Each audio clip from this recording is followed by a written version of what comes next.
But classical conditioning goes a little bit further into just associative learning.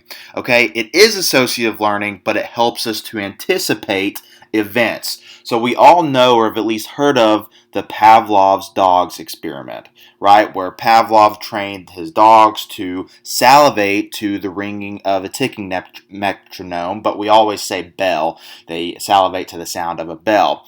And naturally, a bell does not cause salivation in humans nor animals, but it's because of understanding this concept of associative learning and specifically classical conditioning, which adds on to that to help us to anticipate events.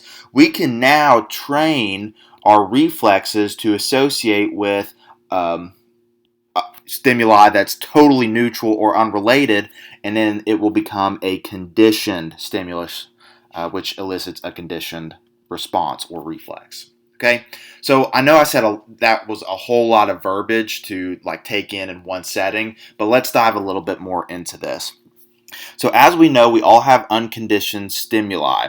A stimulus, as you all remember, is any person, place, or thing that elicits a response in a human or an animal.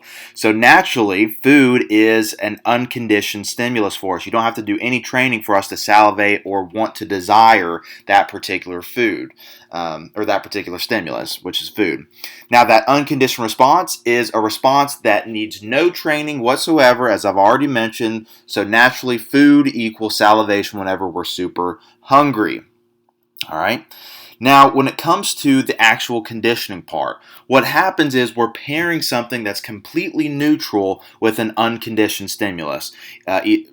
Typically right before or as you are giving the unconditioned stimulus. So in this case, what Pavlov did was he rang the bell prior to giving the food. So obviously, just by itself, the neutral stimulus was not going to elicit any sort of response, especially the unconditioned response of salivation. Okay. Now, moving forward pretty quickly, and dogs are really good at understanding and picking up on conditioning, materials. Pretty soon, that neutral stimulus is going to become a conditioned stimulus, which will equal that conditioned reflex or response, aka salivation. So eventually, bell will equal salivation. All right.